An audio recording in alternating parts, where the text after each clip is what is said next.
Je suis la sœur Lydie Goué, docteur Lydie Koné. Et je suis psychologue sociale. Alléluia. Enseignant-chercheur à l'université Félix Houphouët-Boigny, au département de psycho.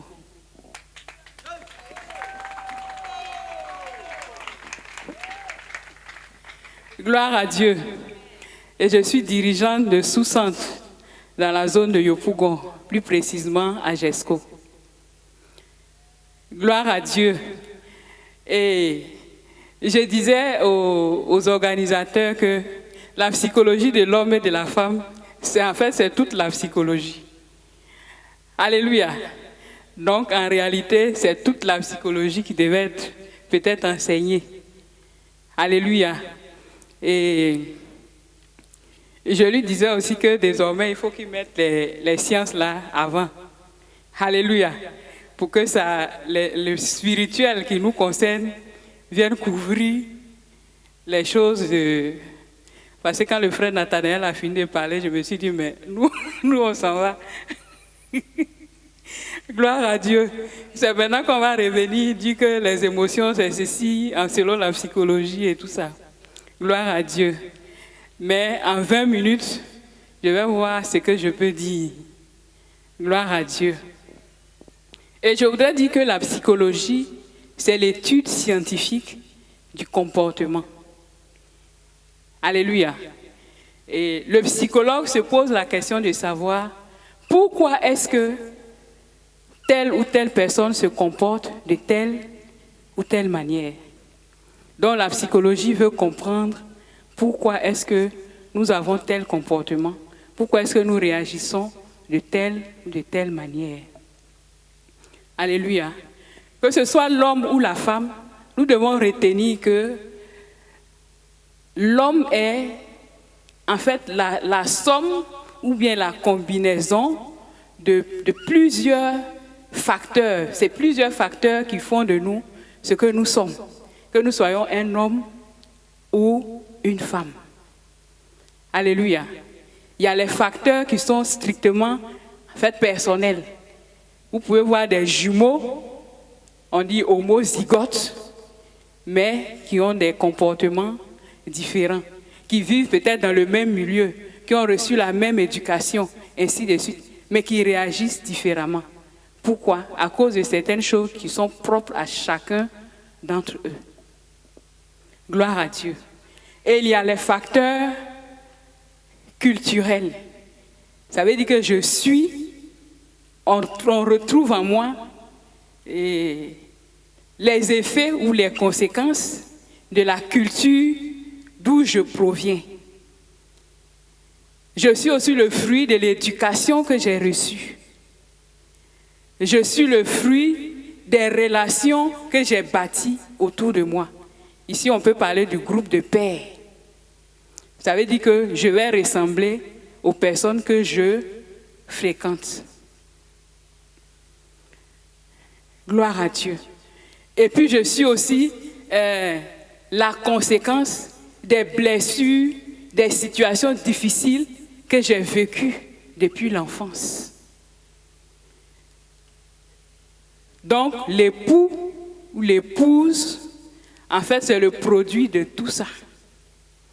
Donc, il y a ce qu'il est lui-même, il y a l'éducation qu'il a reçue, il y a la culture à laquelle il appartient, il y a aussi les blessures, les circonstances de la vie, ce que les échecs, ce que les déceptions, ce que la maltraitance a produit dans sa vie.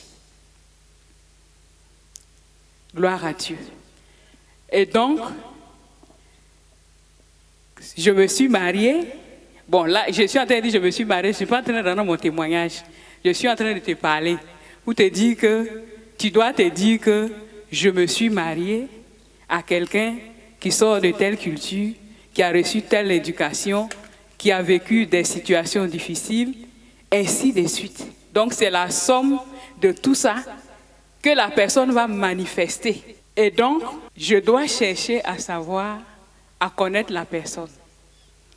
à savoir d'où elle provient, qu'est-ce qu'elle a vécu et quelles sont les valeurs qui lui ont été inculquées, qu'est-ce qu'il y a de la valeur pour la personne en face de qui je me trouve, qui est mon conjoint. C'est ça qui me permettra... Professeur Lydie, oui. Tout à l'heure, elle disait qu'il faut qu'on commence par les sciences. Mais je voudrais revenir en disant que ce qu'elle développe maintenant se trouve dans le livre « Jouis du choix de ton conjoint ». Connais-toi toi-même et connais la personne à qui tu vas te marier. Merci. Gloire à Dieu. Donc, la nécessité de savoir à qui j'ai affaire, qu'est-ce qu'elle a vécu avant de croire en Christ. Peut-être, qu'est-ce qu'elle a vécu même peut-être aussi dans la maison même de Dieu. Donc, je dois chercher à comprendre pour savoir, pour comprendre pourquoi est-ce que il ou elle réagit de telle ou de telle manière. Alléluia. Sinon, en général, quand on parle d'émotions, ici, je me dis que les émotions dont on parle ici, c'est ce qu'on peut appeler peut-être en psychologie le sentiment amoureux. Parce qu'en psycho, l'amour, là, c'est un sentiment. Les émotions sont, on dit qu'elles apparaissent de façon brusque, de façon inattendue.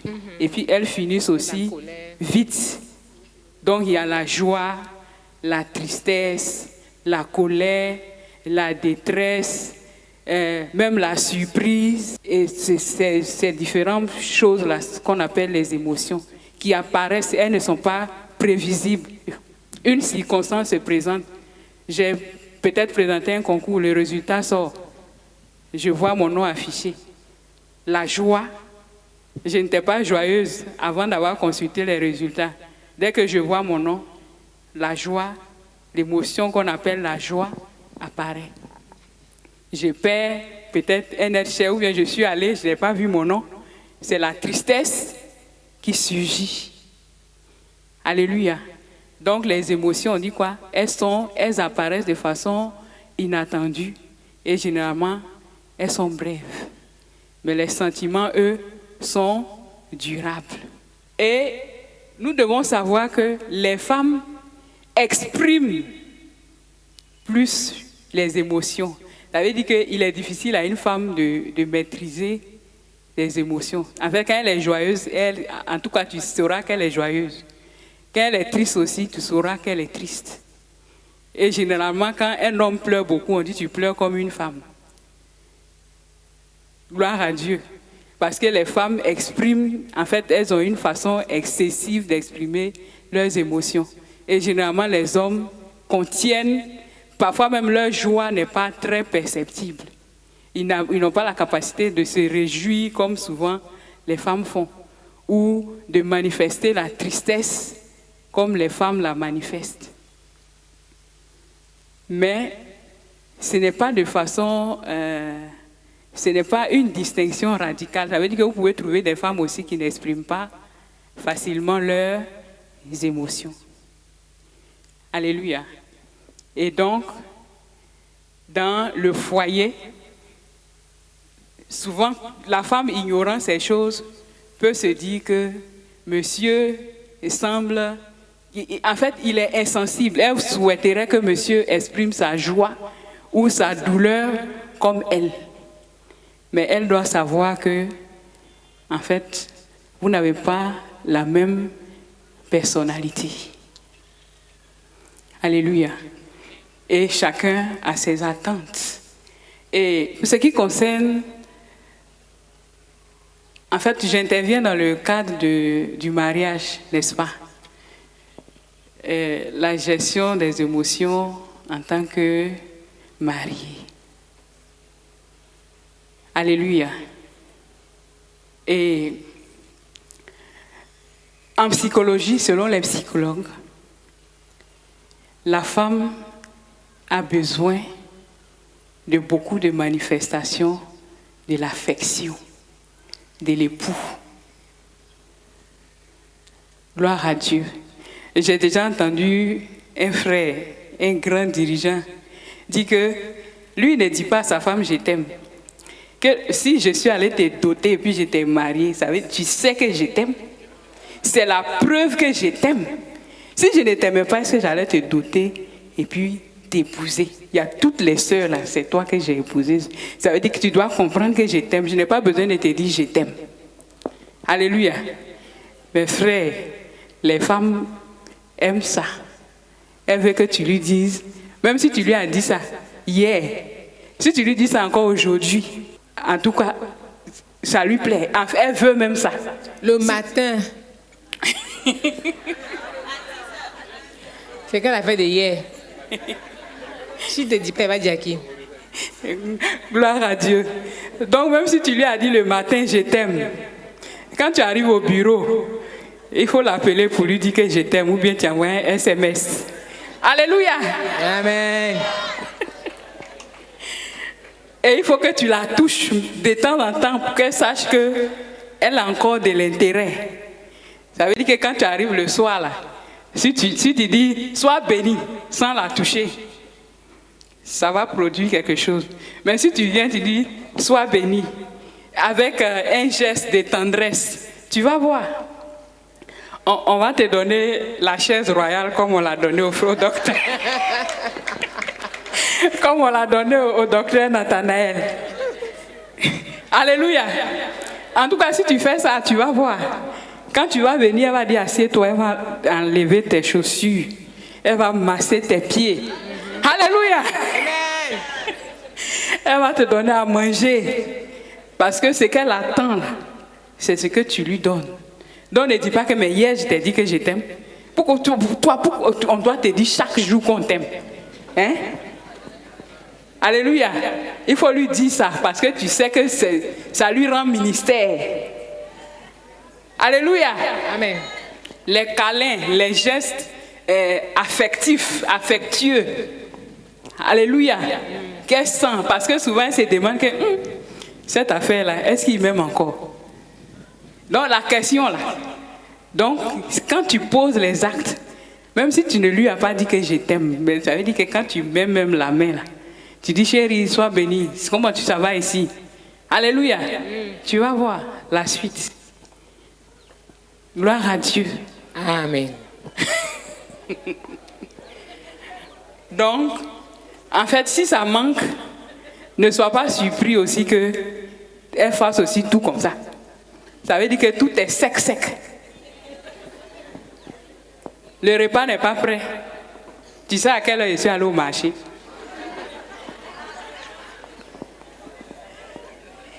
Gloire à Dieu. Donc la femme a des attentes. Et si vous avez constaté, les hommes aiment qu'on les honore, qu'on les respecte. Ils aiment sentir qu'ils sont le chef. Tout ça. Donc c'est ça que tu dois lui offrir. Gloire à Dieu. Amen. Et puis, la femme veut se sentir en sécurité. Elle ne veut pas qu'à la fin du mois, le bailleur vienne s'arrêter et dire que tu n'as pas encore payé mon loyer. Ainsi de suite. Ainsi de suite. Chaque jour, chaque mois, le bailleur vient. Il est toujours devant la porte. Vraiment, ça ne va pas aller. Ou bien, il n'y a pas à manger à la maison. Donc, elle veut être aimée. Elle veut aussi se sentir en sécurité. Elle veut sentir qu'elle est protégée. Ça, c'est ce que je peux dire pour ce qui concerne qu'est-ce que l'homme attend, qu'est-ce que la femme attend. On parle de prédisposition psychologique de l'homme et de la femme. On enseigne aussi, parce que dans le foyer, on se marie et puis les enfants naissent. Si tu veux même des enfants heureux, des enfants qui se développent bien, il faut que tu aimes leur mère. Alléluia. Pendant que le bébé est dans le ventre, si sa mère passe le temps à pleurer parce qu'elle souffre, elle est tout le temps triste, ça va se ressentir sur ton bébé qui va naître. Et quand l'enfant naît, la mère est l'affection. C'est elle qui exprime ce qu'on appelle l'affection. Aux yeux de l'enfant, il y a deux personnes dans le couple parental. Il y a la loi et puis il y a l'affection. Le père, c'est la loi. Pour tous les enfants, le père, c'est la loi. C'est vrai qu'ils ne peuvent pas exprimer ça comme ça, mais ils savent que le père, c'est lui qui fait la loi. Et ils savent aussi que la mère, c'est l'affection. Donc, quand la mère veut être celle qui fait la loi, généralement les enfants se révoltent. Mais quand le père ordonne, généralement les enfants se rangent. Gloire à Dieu. Donc la mère est celle qui donne l'affection à l'enfant. Vous allez constater que tous les premiers mois, l'enfant est avec sa mère. Donc pour que la mère ait les ressources affectives pour prendre bien soin de ton enfant ou de tes enfants, il faut qu'elle-même soit satisfaite sur le plan affectif. Ça veut dire qu'elle est aimée et l'amour qu'elle reçoit, elle peut le communiquer aux enfants. Gloire à Dieu. Tout à l'heure, le pasteur Nat disait que l'amour de Dieu. Alléluia.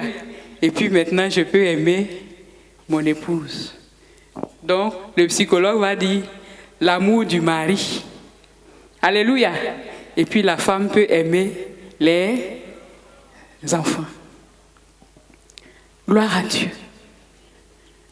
Donc, tu combles ton épouse d'affection. Elle est remplie et elle comble tes enfants d'affection. Et toi, tu dois jouer ton rôle de père qui fait la loi. Ça veut dire que quand la mère donne un ordre, le père doit, si l'enfant hésite, le père doit dire que fais ce que ta mère a dit. Donc si l'enfant hésitait, quand le père dit fais ce que ta mère a dit, vous allez voir que l'enfant se soumet. Donc voici ce que le père doit apporter pour que son foyer ou sa famille soit heureuse, épanouie. Tu cherches à connaître l'histoire de ton épouse. Ne prends pas pour acquis que c'est un frère en Christ, c'est une sœur en Christ. Pourquoi est-ce qu'elle se comporte de telle ou telle manière? Alléluia. Et comme on a dit, que les émotions sont, en réalité, on dit ça surgit de façon inattendue et puis ça disparaît aussi un peu comme c'est venu. Alléluia. Donc l'aspect spirituel de la maîtrise et de tout ça vient nous aider à gérer les émotions telles que surtout la colère. Gloire à Dieu. Nous devons aussi retenir que dans la façon de manifester les émotions, selon les psychologues, il y a 3 types de personnes. Il y a ceux qu'on appelle les sensitifs. Il y a ceux qu'on appelle les internaliseurs. Et il y a les externaliseurs. On dit les sensitifs manifestent beaucoup de symptômes. Certains expriment leur joie par des manifestations, soit par des paroles, soit par des gestes. Et la tristesse même peut produire une maladie. Ça veut dire que quelqu'un qui souffre de façon émotionnelle peut développer une maladie qu'on peut assimiler à une maladie, si je peux dire, physiologique. Donc, on peut trouver quelqu'un qui est malade et penser que c'est une maladie qui a son origine dans une infection due peut-être à des microbes ou à ceci. Alors qu'en réalité, la personne vit une situation émotionnelle difficile. Donc, les internaliseurs, c'est des gens qui ne manifestent pas de façon physique, de façon qui n'expriment pas physiquement la colère ou la tristesse ou la détresse ou l'angoisse. Donc, généralement, tout est contenu à l'intérieur. Et comme on disait, si tu connais la personne avec qui tu vis, tu peux savoir qu'il y a ici un problème. Alléluia. Quelqu'un qui, au début du mariage, était joyeuse ou bien joyeux. Et puis, quelque temps après, tu constates qu'il manifeste de moins en moins la joie. En tout cas, tu sens qu'il y a quelque chose qui ne va pas, mais que la personne n'a pas exprimé. Donc, il y a ce type de personnes-là. Maintenant, les externaliseurs, quand il est en colère, tu sauras. Il parle, il gesticule. En tout cas, il manifeste la colère de sorte à ce que tout le monde sache qu'il est en colère. S'il vit une détresse, tout le monde saura. Donc tu dois savoir, la personne que j'ai en face de moi, c'est quel type de personne? Est-ce une personne qui exprime les émotions, qui les extériorise, ou est-ce une personne qui encaisse, qui ne dit rien? Mais tu constates seulement au fil du temps que tu te retrouves devant une personne différente. Donc tu dois être capable d'observer, de constater qu'il est en train de se produire un changement négatif, et de chercher à savoir d'où est-ce que provient ce changement que je constate. Ça peut être la somme de beaucoup de frustration, Parce que généralement, l'époux peut dire que telle chose m'a blessé. Telle chose m'a blessé. Et si elle se rend compte, ou il se rend compte que tu ne tiens pas compte de ce qu'il dit ou de ce qu'elle dit, elle peut ne plus rien dire ou il peut ne plus parler. Quand il est frustré, même il ne parle pas. Il se dit de toutes les façons, si je parle, il ne tiendra aucun compte de ce que je dis. Donc, il décide de ne pas parler. Mais il commence aussi, tu sens aussi que tu n'as plus affaire à la même personne. Gloire à Dieu. Donc, ça rend nécessaire la communication au sein du couple. Et ça nous ramène aussi à ce que notre frère a dit. La mort au moi. Bon, ça c'est une expression spirituelle. Alléluia. Mais ça existe aussi au niveau scientifique. Tu écoutes et tu discernes où se trouve le problème. Tu vois qu'est-ce que tu dois supprimer dans ta façon de te comporter. Ou bien qu'est-ce que tu dois supprimer, ou bien qu'est-ce que tu dois commencer à pratiquer pour que les choses changent. Si elle te dit, toi tu ne me dis jamais que tu m'aimes, tu dis je t'ai envoyé à la mairie, c'est parce que je t'aime. Chaque jour elle te dit ça, tu dis c'est parce que je t'aime que je t'ai envoyé à la mairie, tu ne lui dis pas. Frère, tu verras les conséquences dans les mois, dans les années qui viennent. Le fait que tu aies dit que je t'ai envoyé à la mairie, c'est là, si je ne t'avais pas envoyé là-bas, tu pouvais dire que je ne t'aime pas. Comme je t'ai envoyé à la mairie, je t'aime. Je n'ai pas besoin de te dire que je t'aime.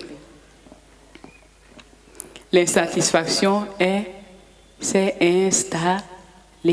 Donc, ce qu'elle faisait même pour toi, là. Peut-être qu'elle te disait, bon, je ne sais pas, hein, je pense que c'est la plupart des femmes aiment dire « je t'aime ». Elles aiment dire « chérie, je t'aime hein, ». Tu es bien habillée. C'est comment, vraiment? Ça, c'est le mari de qui ça? Les soeurs, c'est vrai, non? Les frères, c'est vrai, non? Alléluia. On dit, hey, qui marche comme ça? Ça, c'est mon mari, hein? Alléluia. Généralement, les femmes sont comme ça. Donc, elle te dit ça tous les jours. Et puis, elle attend sa part. Tu ne parles pas. Elle va au salon de coiffure. Elle vient. Tu ne sais même pas qu'elle est allée au salon de coiffure. Alléluia. Elle secoue, elle t'achète une robe là, ou bien elle secoue une robe là. Elle se dit que ça là, aujourd'hui là, je vais tuer. Alléluia. Donc, une femme peut s'habiller là, elle dit aujourd'hui, je vais atteindre ma cible.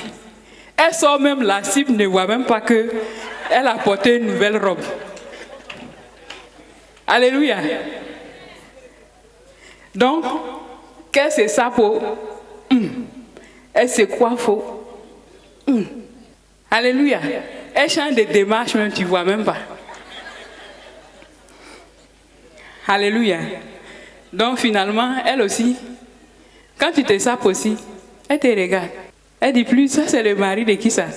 Mais les hommes, ils font comme s'ils n'aiment pas, mais quand tu dis ça, ils sont contents. Donc ils constatent que les mots là ont disparu. Donc lui-même, il commence aussi à être frustré. Il se dit que les mots gentils qu'on me disait là ont disparu. Hein. Qu'est-ce qui se passe? Alléluia. Donc, si tu connais, tu sais, peut-être qu'avant aujourd'hui, tu ne savais pas que ta femme avait des attentes, que ton époux avait des attentes. Maintenant que tu sais, cherche à savoir. Alléluia. Et puis chaque femme aussi a sa particularité, chaque homme a sa particularité. Ne dis pas qu'on a dit que il y a une qui veut les fleurs, il y a une qui veut qu'on lui dise je t'aime, il y a une qui veut qu'on fasse ceci. Donc cherche à savoir, la personne en face de moi a besoin de quoi? Qu'est-ce qu'elle attend? Oui. Quel est son langage d'amour? Voilà. Donc quel est son langage d'amour? Et puis, offre-lui ça.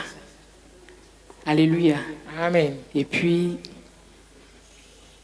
tu verras que tout ira bien. Alléluia. Amen. Donc, que le Seigneur nous bénisse. Donc ça, c'était juste la psychologie de l'homme et de la femme survolée. Gloire à Dieu. Amen. Donc, que le Seigneur nous bénisse. La conclusion, c'est que tu dois chercher à connaître qui est en face de toi, à comprendre la personne et à lui rendre ministère en lui offrant ce qu'elle attend. Que Dieu vous bénisse.